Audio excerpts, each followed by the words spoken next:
So AS360 is the system which is used for all endpoint assessment activities. Again, we encourage when you are registering your apprentices on Edexcel Online that you register them on AS360 at the same time. Yes, it does help support the independent endpoint assessor capacity, but at the same time, it allows you to start uploading and registering your apprentices and start building those different reports which this system allows. So as a quick overview before I actually take you into a tour of AS360, it enables you as the training provider to register apprentices in readiness for EPA. All the key processes related to endpoint assessment and the apprentice endpoint assessment journey are mapped out within this system. So you will be able to see where your apprentices are within their EPA journey, whether they are in the in-training phase, whether they're in the gateway in progress phase, or whether they're in endpoint assessment. The system also allows booking and scheduling. So once the apprentice has cleared gateway, the system will then allow you to request a date of an endpoint assessment. That request will then come into EPA delivery, and then we will allocate an independent endpoint assessor accordingly. So it saves the admin of emailing, asking for updates. It's all within the system. And also from a service level agreement perspective, you know that within 5 working days, you will have a confirmed assessment date. It allows you to track that as well. Because AS360 is also used by the independent endpoint assessors and internal quality assurers, all of the apprentices assessment related documents are stored within the system, and also the results of endpoint assessment are visible. Once an apprentice has achieved a positive result, so they've achieved a pass or a distinction, the system also talks directly to the ESFA, and it allows for a seamless certification request to be created, and therefore the certificate is then sent directly to the employer. So if I just show you AS360, now this is a staging environment, so all the data within this is fictitious. And as you can see, in this staging environment, I've gone in as the lead training provider. You have the different dashboards at the top, so you can see how many apprentices are in each status. And then you can see how many are actually going through gateway, approved for EPA, how many EPA in progress, and the EPA evidence complete. So once you have registered your apprentices, they will all start showing in this left-hand box around the in-training. Because of the different filters and parameters within ACE, you can actually break down to how many apprentices are you expecting to go through gateway in the next 3 months. Once you start uploading evidence against an apprentice record, so say for example you already have an apprentice's functional skills certificate, you can upload it directly into the apprentice's record. You'll start seeing the status move. So gateway in progress is where evidence is starting to be uploaded. Once all the gateway evidence is uploaded and the apprentice is now ready for gateway, they then move into this section. Once you've confirmed an apprentice's gateway, that then pings over to EPA delivery to say the training provider has an apprentice ready at gateway. This now needs to be confirmed, and it will then be the independent endpoint assessor who reviews the gateway evidence and then accepts or denies. Now, denied EPA relates to there is a piece of evidence uploaded that's incorrect. If I just click into denied EPA, it brings up the apprentice name, brings up the standard, and then if we click into it, we can see what's wrong. So Beatrice Smith is doing a business analyst EPA. The gateway components are level 3 mandatory qualification, level 3 emergency first aid at work, English certificate, math certificate, and the gateway agreement. Now you can see the red boxes indicate what's wrong. So if I just have a look on the English certificate, the rejection notes are showing the certificate is the wrong person. And then in the gateway rejection box, again, it will indicate the English certificate does not belong to this learner. So what happens there is this apprentice will then go back into your dashboard to show there is something wrong. And then you then have the opportunity to upload the correct evidence, confirm the gateway, and then it will go back to the independent endpoint assessor. Once the gateway has been approved, you can then click into the gateway approved. So again, if we just have a look at Matt LeBlanc, we can see, yep, everything's good to go. And we can see Matt's journey move from in training to evidence complete to gateway approved to EPA ready. So looking at each of the apprentice's individual records, you can see exactly where they are.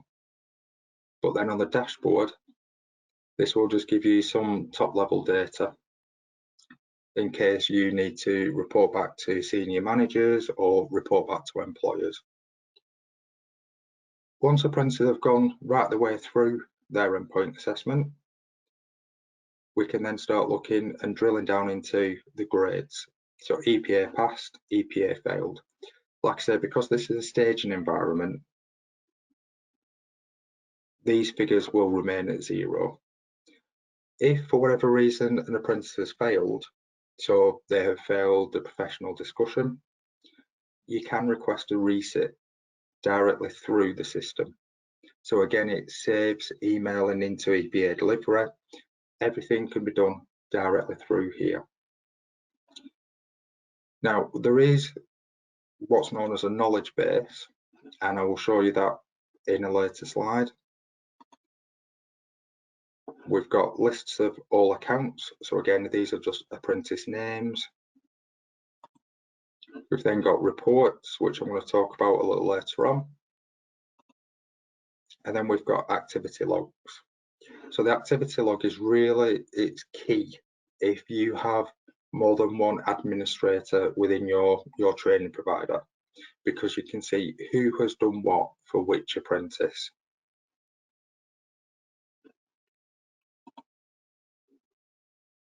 And then if there are any appeals, so say for example an apprentice received a fail grade, you can lodge an appeal through the system, and again that is tracked all the way through our service level agreement with regards to timeframes, responses, and appeal result.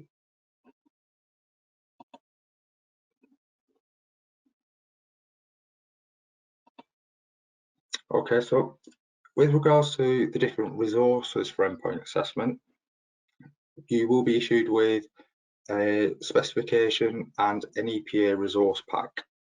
Now, the EPA resource pack is an apprentice focused document which looks at each of the individual components and explains to the apprentice what must be done to achieve.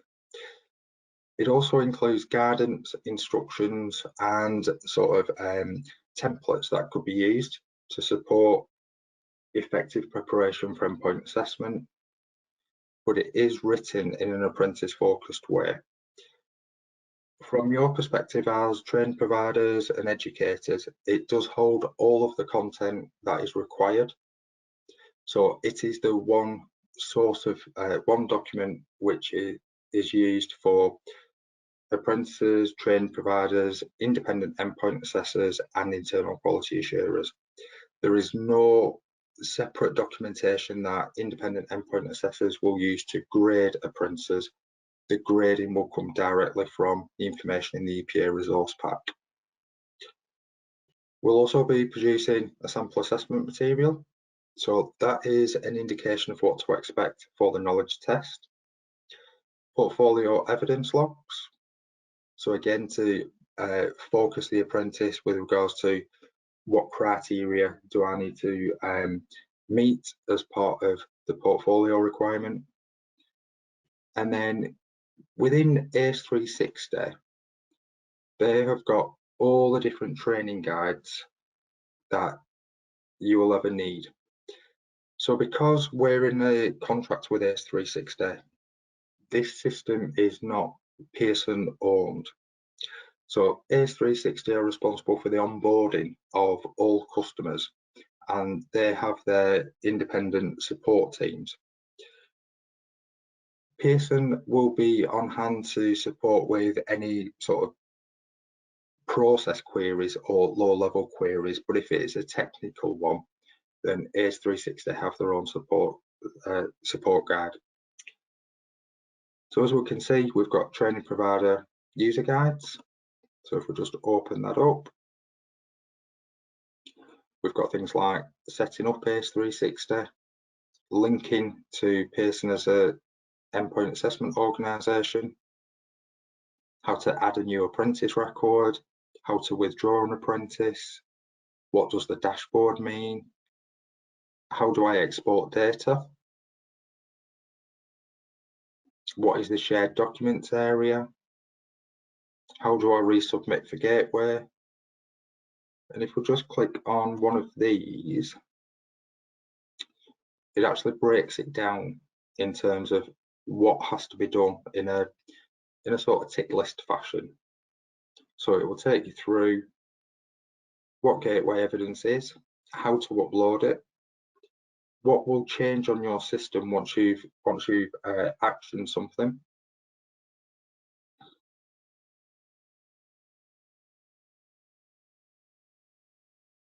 and then when different records will be locked and unlocked.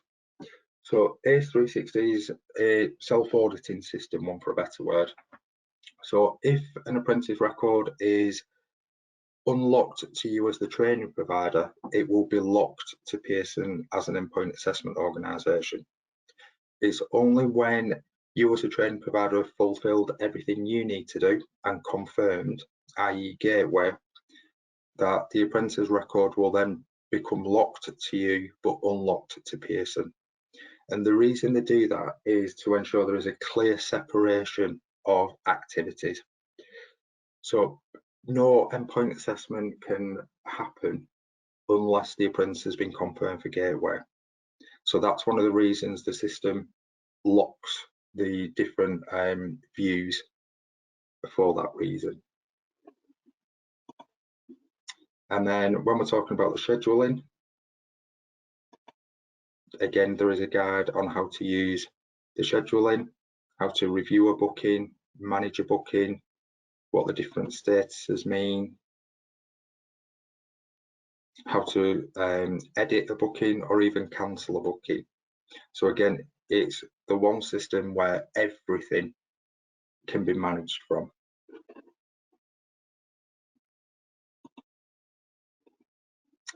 And then lastly, we've got something called knowledge base. So again, within ACE360, knowledge base is where all the different resources can be found. So here we've got generic guidance. So this is what Pearson provide to customers. So here you can see there's a process checklist, test booking guidance, how to update the apprentice gateway details, how to register your candidate, Pearson's endpoint assessment inquiries and appeals policy, invigilation of paper-based tests, guidance for all standards as a result of COVID-19, and any reasonable adjustment requests. Now, if we have a look in the standard specific,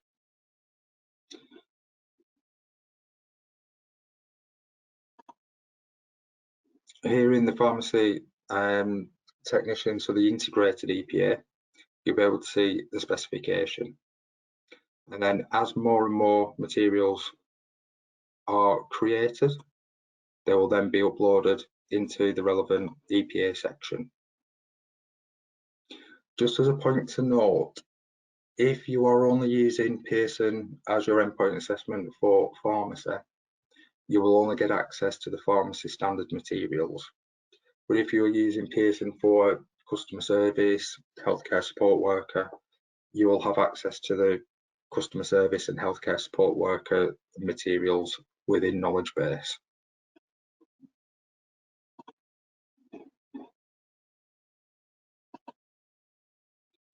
So we'll talk about Gateway, and Gateway is the key date, particularly for endpoint assessment. So Gateway is at the point where the employer is satisfied the apprentice is working consistently to the knowledge, skills and behaviours as directed by the assessment plan. So as I mentioned previously, no endpoint assessment activity can occur until Gateway has been cleared.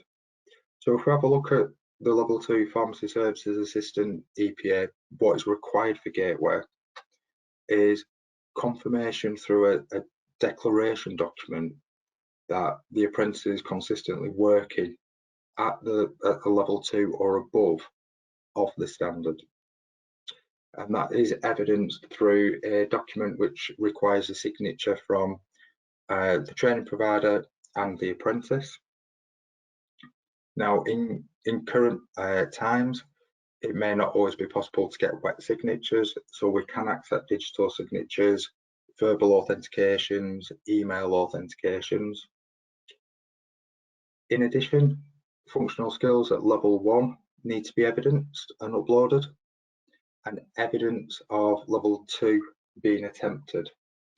Now, I know the IFA Institute for Apprenticeship and Technical Education has removed the need for Level 2 being attempted, but speaking strictly as per the assessment plan, that is what is in there. So if you do have an apprentice and the functional skills requirement at Level 2 has been dropped, you won't need to provide that evidence.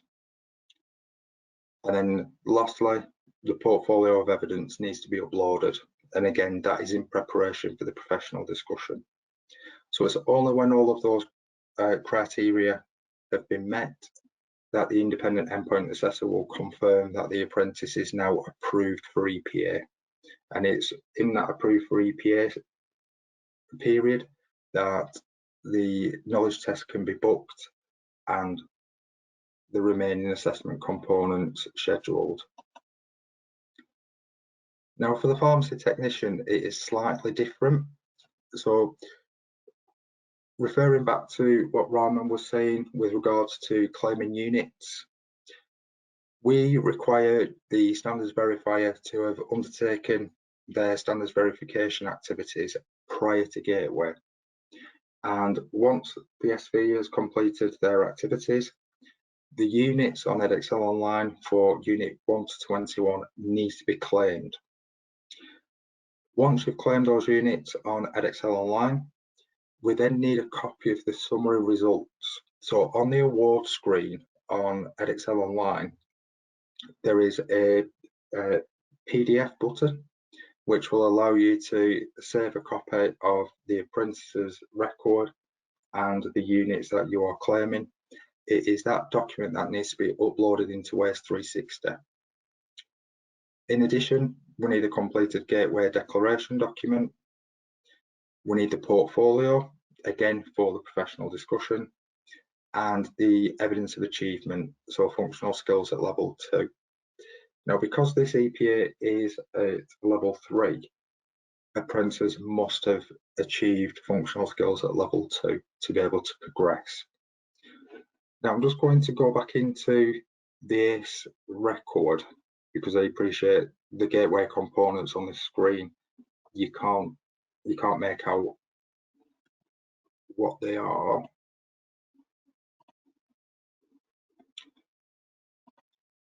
So if we just go into an apprentice record, your apprentice will have all of their personal details. It will be the EPA that they are undertaking. And here in the gateway components, this is where you will need to upload the required evidence to meet the gateway. So here we've got an example of an English certificate, a maths certificate, gateway declaration, and then final confirmation.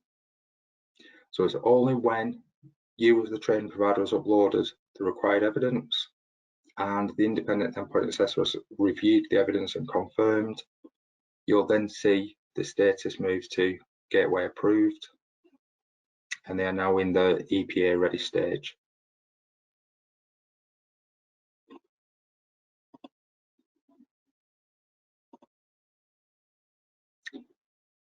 So as the system sort of walks you through, again, looking at the progress bars, in training, evidence complete, gateway approved, EPA ready, EPA in progress, EPA passed, and grade determined. When we're looking at EPA in progress, that means that there is evidence being uploaded by the independent endpoint assessor against one of the components. Once the evidence has been uploaded for all components and a grade has been awarded by the independent endpoint assessor, it will then go through an internal quality assurance process. The internal quality assurance process will then apply an overall grade, so it will either be a fail, a pass, or a distinction, and then you'll see the grade determined icon change green. So again, you can see at every given stage where your apprentice is at. One of the key things to bear in mind is when the independent endpoint assessor has confirmed gateway, it is at that point then where you can request a booking for the EPA to be scheduled, and that's known as the booking tool.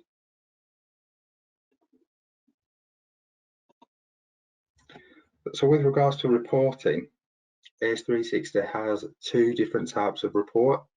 There is a workload report, and on this slide you can see gateway evidence complete, gateway approved, EPA ready, EPA in progress, and grade determined. So this is just breaking down how many apprentices are in each of these categories. So if you were to do weekly reports, for example, you could pull off this report and it could show you how many apprentices are in those different statuses over a 4 to 6 week period. So you could see the movement that's going through. And then there is an enhanced report where it actually breaks down your grade distributions. So it will show you how many apprentices have achieved a distinction, how many have achieved a pass, a fail, and your overall pass rate. Now, if you're only using Pearson for pharmacy services, your grades will reflect pharmacy services and your performing sectors will only reference that. Now, if you're using Pearson for a range of standards, it will actually break it down on a sort of top level, what the grades are for all standards, and then you can click into the best performing sectors and the worst performing sectors to then find the standard specific data.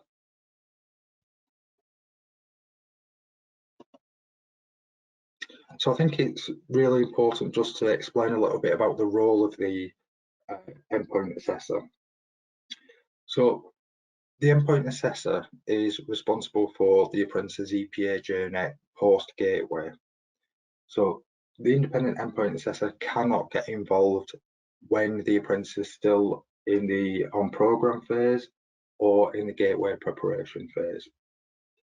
So the independent endpoint assessor is responsible for planning the endpoint assessment, undertaking the endpoint assessment in line with our specification, and making sure that all the regulations and standards are being adhered to. So one way to look at the independent endpoint assessor is to consider them as an examiner. So during any assessment activity, the independent endpoint assessor won't interact with the apprentice or provide any feedback. The assessor will only stop the assessment or interject in the assessment if there is a danger to an individual or a safeguarding concern. So during those assessment periods, the independent endpoint assessor will remain sort of poker-faced. They won't be interacting with the apprentice. They will be taking notes. With regards to the professional discussion, the independent endpoint assessor won't be using any affirmative language. So for example, they won't be saying fantastic, good, brilliant, because that is giving an indication to the apprentice of an assessment grade. However, outside of those assessment times, the independent endpoint assessor can laugh, they can joke, they can build a rapport with the apprentice. So I just thought it was key just to share that with you. With regards to preparation for EPA, particularly on programme, if you're undertaking mock professional discussions, it may be worth switching the assessor. So the apprentice is getting familiar with unknown people, and also changing the assessment style to make it more reflective of what the endpoint assessment will be. We do work to a 5 working day turnaround for all results regarding endpoint assessment. So just as an example, if an endpoint assessment was undertaken on a Thursday, by the following Thursday, the results will be available on AS360. In terms of expectations, your independent endpoint assessor will be responsible for coordinating a planning meeting. So again, this is after gateway has been confirmed. It is when you as the training provider have requested a particular date and time for the assessment. The independent endpoint assessor will then organise a meeting. Currently, everything has been being done virtually. And it is your opportunity there to ask any questions of what to expect on the day of EPA. The independent endpoint assessor will be confirming any logistics, and in addition, they'll be confirming details of the apprentice, they'll be confirming any reasonable adjustments. And then on the assessment day, the independent endpoint assessor will undertake a pre-assessment briefing with the apprentice. So again, it's just as a reminder as to what the apprentice can expect. They'll undertake each assessment component for the time that's specified. And again, just as a reminder, no feedback will be provided on that day. Any assessment decision made by an independent endpoint assessor has to go through a quality assurance process before results are shared back onto AS360. Following the assessment, if you as the training provider or the employer or the apprentice have any questions, the independent endpoint assessor is not your point of contact. Again, because they are an examiner, all requests need to come into my team at epadelivery@pearson.com, and then we will coordinate that.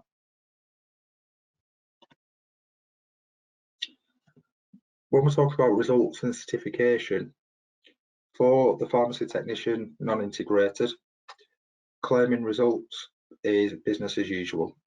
So we claim directly on Edexcel Online. For Welsh apprenticeships, claim via Apprenticeship Certificate Wales, and then update the individual learner record again as per the norm. For the pharmacy technician integrated qualification, or for learners that are undertaking this, there will be no direct claim status for centres. Issuing of the integrated qualification will only occur once the endpoint assessment is achieved. So with the achievement of the endpoint assessment, there will be a notification of results document posted on ACE360, and it is the date on the notification of results that you can use to close down the apprentice's ILR. And it is Pearson's responsibility to claim the overall apprenticeship certificate directly from the ESFA. And then the ESFA will create the certificate and send it directly to the employer. So if I just hand over to Raman now at this point. Thank you, Andy. I'll let you carry on with the slides if you don't mind. Just leave it that way. So yes, there have been lots of questions that we've been asked about, because the apprenticeship standard for level 3 pharmacy technician states 24 months.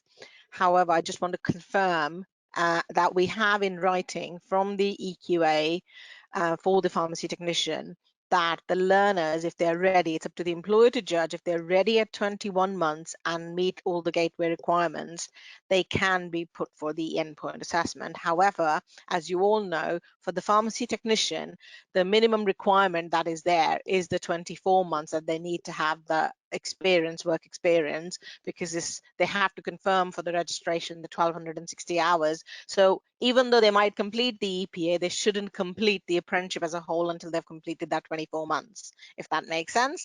So yes, the endpoint assessment can happen after 21 months, but the apprenticeship must continue till 24 months. And the other thing that people have been asking about is that, can the learner transfer if they've started on the apprenticeship pathway to the non-apprenticeship pathway? The answer short of it is that no, that the learner cannot transfer. Although the 21 units are combined, if they start on the apprenticeship journey, they continue on that apprenticeship journey, they cannot transfer to the non-apprenticeship pathway. And that is agreed with GPHC as well as the Health Education England. So just wanted to make you aware of that. We are currently going through this because some people have asked us the question about that's disadvantaging if they've failed an EPA and if they've done everything else. So we are in consultation with Health Education England and GPHC that is that possible once if they have attempted all the attempts and failed, can they actually still transfer or not? So I can't give you the answer right now, but at this stage they can't transfer is the answer. Okay, can move on. Before we go on to this apprenticeship support bit, I just wanted to clarify two more things. One is the level 2 qualifications that we currently have is not recognized currently. We have submitted for recognition to GPHC. We've gone through the first stage. We've just got some questions. So just to be aware of that, we're awaiting that final recognition. It's not that. So at the moment, it's a pre-publication stage. However, nothing is going to change in that specification except for saying that it's now recognized by GPHC. So if you look at that, it's a pre-publication, think, oh, it's not a final version. Do I need to wait? No, you can continue using that specification. So yeah, we can think about the support that we have got available. So this is the apprenticeship page that's available, and you can link on it to look at all the standards and all the support that's available for each of the standards that is there for providers as well as employers. So there are lots of webinars on there. There are lots of support documents on there as well. And as Andy explained, there is lots of things on that ACE360 as well. So this is our main apprenticeship page on the website that you can look at and then identify each of your standards and the support that's there. So one of the things that we wanted to kind of talk about was this is in addition to, if you want to use it, we have got online self-directed learning programs available on Learning Hub. So you can look at the Learning Hub, which I showed you on the main page, on the slide before. There are lots of demo videos on there as well. So there are these behavior learning programs that are available on the on the Learning Hub. So these are the paid resources. These are not the free resources that you can access. However, as you can see, the things that are identified in the presentation is these behaviors apply to all the pharmacy people as well, that they need to learn about accountability, they need to know about adaptability, they need to have commercial awareness because they're working in that environment. You know, they need to be able to manage their own personal development and professional development in the regulated world. So these are additional learning that you can apply to both of the pharmacy, all the pharmacy learners, and any others that programs that you're offering as well. So have a look at those by all means. The next one is, obviously there are other support, as we talked about the newsletters before, that are there, the apprenticeship newsletters. We've also got some webinars on the 20% off the job learning, how that can be managed. So those webinars, all the links are here. And then webinars on EPA process and practice as well, and ACE 360 booking and scheduling. So although Andy's gone through this, but there are specific webinars for all of these that are available. So we've put the links in here for you to access all of these support materials that are there. Last but not the least, this is just to make you aware of that we have currently got EPA Assessor vacancies. So we've identified just some of the things that are required for these EPA assessors, and we've put the link to the Pearson job site where these vacancies are posted. So if you or any of your colleagues are interested, please have a look and go to this website to access these and apply. We've also got the vacancy for the pharmacy standards verifiers. And again, we've identified what their essential requirements are. And these are on the Edexcel Gateway vacancies. And I have put the link there as well for the vacancy where it's posted. You can search by putting just the word pharmacy as well. It'll come up if it doesn't take you directly to there. Okay, have you got any questions?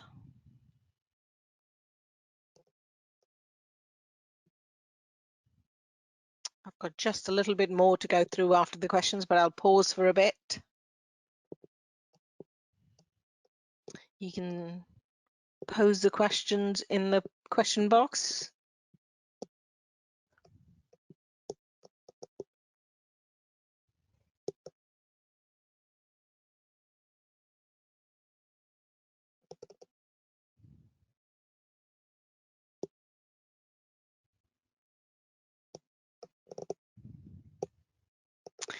Okay.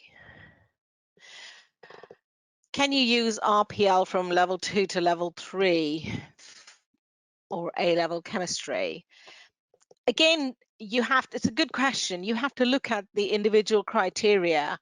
So, and you can discuss that with your sector standards verifiers, that if there is anything that matches exactly, and that evidence can you map, because it's A-level chemistry might be talking about general chemistry, but it's the applied in the pharmacy sector, but does it actually map to the criteria would be my answer. In terms of ACE 360, would it be the college training provider that enrolls the apprentice rather than the employer? Andy? Yes, it is. It's the training provider would have to be onboarded by ACE 360, and it would be the training provider that is responsible for the upload of learner data and upload of gateway evidence.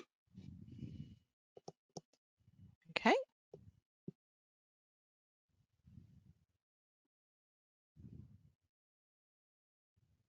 Okay.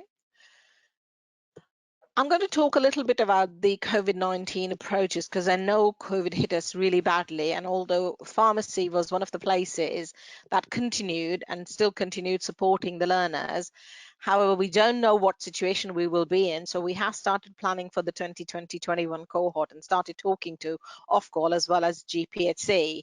So GPHC have given us some guidance, and we will be sharing this very soon with you.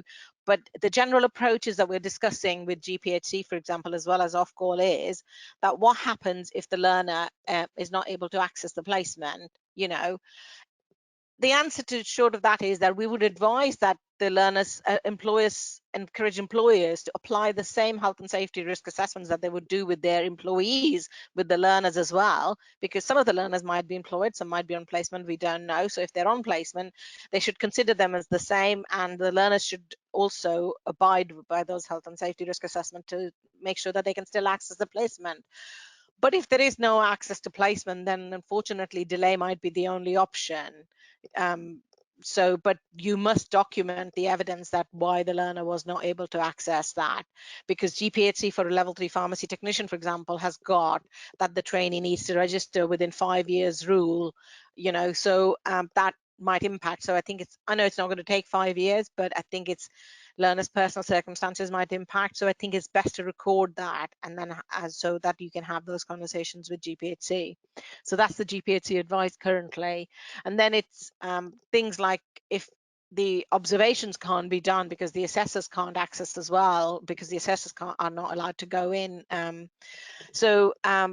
Again, and the same for the placement before, like I talked about, the 1260 hours for pharmacy technician is the minimum that they need to achieve to be able to register. So that log has to be kept. So whatever hours they can access, and they need to provide that evidence that they've completed that 2 years work experience. So, and the 14 hours per week that we talked about before. So if there is no access to all of those, then unfortunately delay. And with regards to assessor observations, I think all we can say, and the GPHC agrees with us and Ofqual as well, is that you start planning for those 3 observations as a minimum, so that you minimize the access to the employee premises, and you do that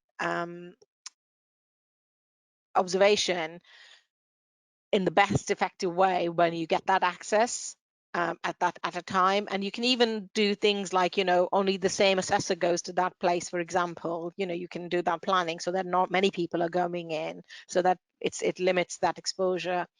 And again, I'll use that visit only for observation, not for reviews. All the other things can be done remotely. I'm sure you're applying all these principles anyway, but I'm just going through the discussions that we're having with Ofqual and GPHC. And again, there shouldn't be any case where certain criteria might be difficult to achieve. So again, that needs to be kind of planned and use of technology where possible, except for the observation. So in terms of delivering, if colleges are locked down again, I'm sure remote technology was used before as well, and it can be used for the online blended delivery. And again, there are lots of standards on the GPHC site, like for initial education and training for pharmacy technicians, and also tutoring and supervising pharmacy professionals in training. So all of those guidance we will share with you that you can access and look at. And also, so again, centers should continue working with those employers to make sure that those qualified mentors and supervisors that are there, they can continue to support the learners on their journey, and you give them whatever remote support that you can give as well.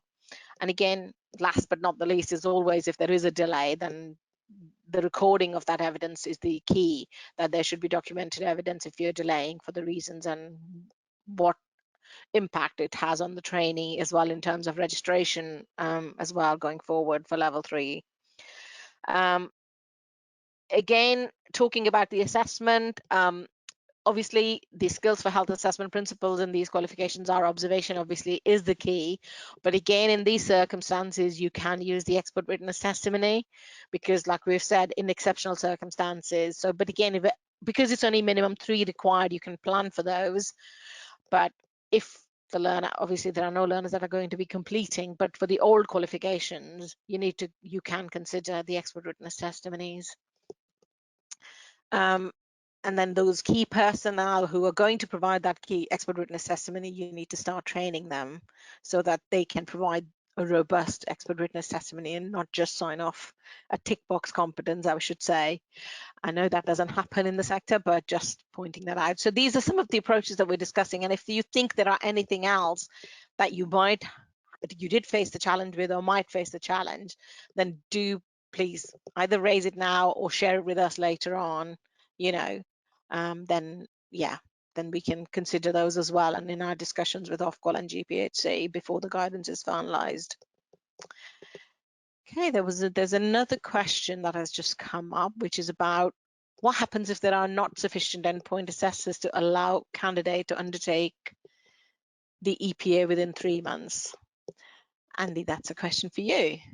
It is. So this is going back to if we've got early visibility using the registration on ACE360 at the same time as Edexcel Online, we can make sure that we've got enough assessors ready for the demand that's required.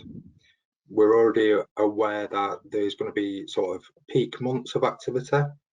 However, by having the data available on ACE360, it just helps us logistically identify where independent endpoint assessors are based, which trust they can and can't go into, because that's another consideration we need to make from a conflict of interest perspective. So early registration on both systems is critical. And in the standards where this is applied previously, I can confidently say that every endpoint assessment has happened within the specified 3 months.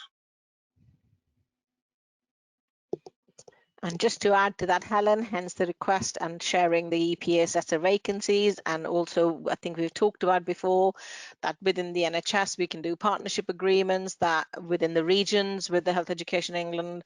So we can still talk about those that we can look at, so you're already aware of the local need as well. And we can share, meet that local need within those partnerships. The question is, if our local college provider is using Pearson to deliver level 3 pharmacy apprenticeship, does the workplace need to fill in any paperwork for the Pearson approval? Not for the apprenticeship. I think who you select as an employer, the endpoint assessment organization, is up to the employer, not up to the provider. Is that right, Andy? That's the only bit that employer needs to do. Yeah, the employer needs to select which endpoint assessment organisation they want to use. However, for pharmacy, any contract will need to be made between the relevant business development manager and the training provider. Yeah, because it's an integrated one, it's one and the both. So it's not the qualification can be separated from EPA. So almost you're selecting that even before you select the college. So you need to think about and that who you want to go with. So if they're delivering the apprenticeship, then they are technically doing the integrated EPA with it.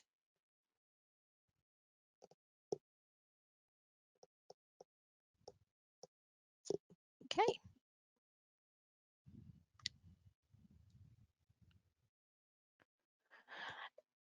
So if nobody's got any final questions, what we'll do, me and Raman will hang around for a little bit longer just in case there's any last minute burning questions.